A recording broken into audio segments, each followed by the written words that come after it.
and his perspective, because not only the importance of his message, but he was the first one that really figured out the message of the slide here. It took me a half a day to get this slide. Now, if you can imagine trying to catch a hog fuel truck in front of a substation, that's not easy. Anyway, my name's Jay Hupp. I'm in the business of assisting businesses to develop. I'm here this morning to speak specifically to the subject of development of biomass to energy. Now, I'm absolutely not an expert on biomass to energy or biomass to anything. But in an opportunity that came about just about a year ago at this time, to do a cogeneration feasibility study for Mason County Forest Products down in Shelton. It became apparent as we worked through that study that there were a number of issues that were not readily observable on the surface, but underneath the whole atmosphere of the feasibility. And one of the things that came to light very, very quickly was the literal connection to the grid. I mean, that subject of the relationship between the generating business and the business that they get into once they generate, if that makes any sense. Anyway, in speaking to the subject generally of business development, three basic questions come to mind, and they come to mind in any business development project. That is, what's the opportunity, how do you get to the opportunity, and what happens when you get there? What kind of a risk do you run into if you decide to get there? But before we get into the opportunities themselves, I want to make sure that we're all on the same track, and I think we are from the way that Larry went through his stuff, so I'm going to whip through this aspect of it fairly quickly. The biomass we're talking about is the biomass that surrounds all of us, the logging slash unorganized, logging slash, hey, I just figured out how this thing works. You don't point it there, you point it there. The logging slash that is organized, land clearing activity, land clearing debris, construction, yard waste, urban waste. Again, as Larry mentioned, the residuals out of mills, sawdust chips, bark, shavings, and the intentionally ground usable biomass that comes from larger, otherwise less usable forms of wood, chips for pulp. Now, the opportunities have been there for a long time. I mean, we've in the Pacific Northwest and all over the rest of the country have turned products into marketable products from biomass and processes used from biomass that have been useful for a long time. Some of those things are pellets, Presto logs, paper products, landscaping materials, livestock bedding, processing steam, cogeneration facilities there at Sierra Pacific. Did you like that? There's the infrastructure. There's the infrastructure. But I'm going to focus primarily on cogeneration opportunities here. And before we examine that in any depth, I wanted to mention something that Larry mentioned, the gasification of wood. We've got a gent here in the room that's a real expert. There's an opportunity to talk to a real expert. Dale, would you raise your hand? This is Dale Borgford. He came over from Colville, and he's into the next level of what most of us think of as wood gasification, the next level of conceptual understanding of it. So if you have an opportunity to have a conversation with Dale, why do it today?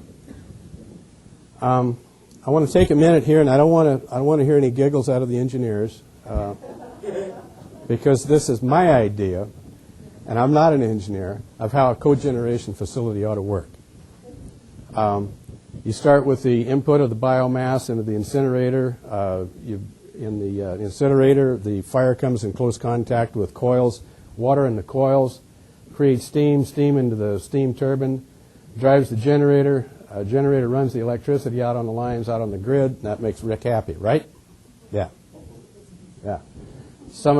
In some cases, the electricity can go back in and run the plant or the mill itself or wherever the steam is being generated out of. And in some cases, some of the steam comes back in and runs dry kilns or other processes within the facility. Then it circulates back into a condensing system of some sort and back into the boiler in a circle.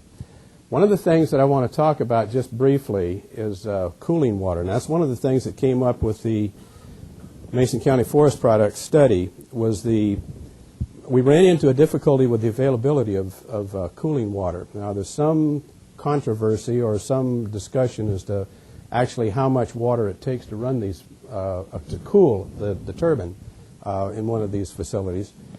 But when I initially discussed it down at Sierra Pacific, the comment was on a hot summer day in August, that facility could evaporate as much as 100,000 gallons a day. When we looked at the sizing of the one in Mason County, it looked like it was going to work out to be in the neighborhood of 40,000 gallons a day. Now, 40,000 gallons a day is not a big deal in western Washington. In the past, it's not been a big deal. Where it becomes a big deal is when you run into water rights issues. The water is there. Can you get your hands on it? That's the question. And it's a question that needs to be looked at in depth and very, very seriously as the question of how do you connect the cogeneration facility with the utility. Those are two very big questions.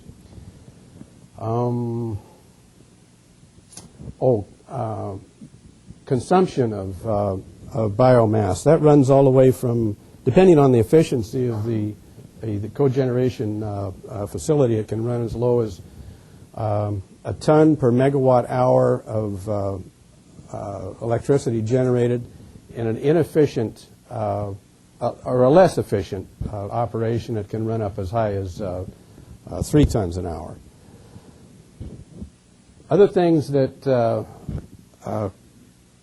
come into concern, talked about the water, fuel availability and alternative fuels, and in some cases co-firing a facility where it's either desirable or necessary to have some of these facilities operate with the opportunity to fire the facility in case you lose your primary source of fuel, to fire the facility in order to keep the generator turning, which makes, again, Rick happy. So it's wise if you've got a large load consideration that you've got a commitment to put onto the grid, that you have some way to drive that generator other than your primary source of fuel. Because as we look across the country and in the historical development and operation of cogeneration facilities and pure generation facilities, a number of them are gathering rust today that were good operating facilities 10, 15, 20 years ago. And in many cases, in fact in most cases, it's the source of fuel that is either dried up, it is changed, or the cost of fuel has become such that it no longer makes it economically wise to run the facility. And so although we stand here and we say, water, what, are you kidding me? It's out there. And we stand here and we say, biomass, what, are you kidding me? It's out there. But when you make an investment like Larry just pointed out with the Warm Springs investment, 15 megawatts at $28 million, there are subjects that we need to look into that need to be looked into in depth and seriously, and I see Parker sitting there smiling at me, that may not be obvious. So permitting costs. Obviously, we can permit facilities because we've got them operating all over western Washington. But that again is not a real easy subject. It's not an inexpensive subject either. One of the other things that we ran into with the look down in Mason County was there was a restriction on the height of buildings in Mason County of 36 feet. Well, that incinerator down at Sierra Pacific is over 100 feet high. And we looked at that and we said, well, now, how does this fit? So I got together with Tim and we changed the regulation, right? So now we no longer have a 36-foot restriction in Mason County. But what's the restriction in your county? You know, those kinds of things. The utility connection, Rick talked about. The cost of putting one of these cogeneration facilities together can run anywhere from less than $1 million per megawatt hour of generated electricity to over $3 million a megawatt hour. And it's variable depending on what it is that you're getting into, where you're getting into it, and how it comes together. Again, it takes a very close and in-depth study of what it is that you want to do and how it is that you want to do it. Rick says location, location, location. That's really for retail. For cogeneration facilities, it's only location, location. But it's that important, too. Because the location to the grid, the location to the proximity of the fuel source is critical. And it's particularly critical when you begin to look at alternative fuel sources or co-firing fuel sources. Are you close enough to get it? What's the transportation cost factor if you have to haul it in? What if you want to increase the generating capacity of now you've got, let's say you're running a mill and now you want to put a cogeneration facility in place and you're going to generate electricity, and all of a sudden that puts you in the generating electricity business. And let's say you undersize the generator, and 2-3 years down the road you realize that you really want to generate more electricity because that's paying better than sawing the logs, and logs are getting expensive, and da-da-da-da-da-da. And all of a sudden your focus comes onto the generation of electricity. Now, all of that hog fuel that was being generated by the mill may not be sufficient to generate where you want to go with your new generating capacity. So early on, it's important to look at alternative sources of fuel, that is, in addition to what you originally looked at. The risks, there's two gorillas in the room. One of them's a 900-pound gorilla, one of them's a 600-pound gorilla. The 900-pound gorilla, if we look at it big picture-wise across the country and what has happened with generation of electricity from biomass, the 900-pound gorilla is the fuel source. It's not only the availability of the source itself, it's the nature of the source, and it's the cost of the source. So we're in a very dangerous position here in that it looks like fuel is not a problem. Well, take the time, the effort, and the energy to make sure that it's not a problem. Don't just make that assumption.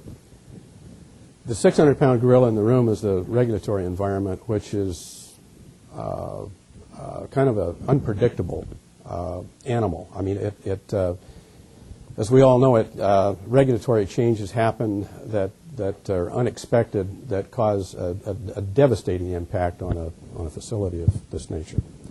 So with that, we can have a break, I bet.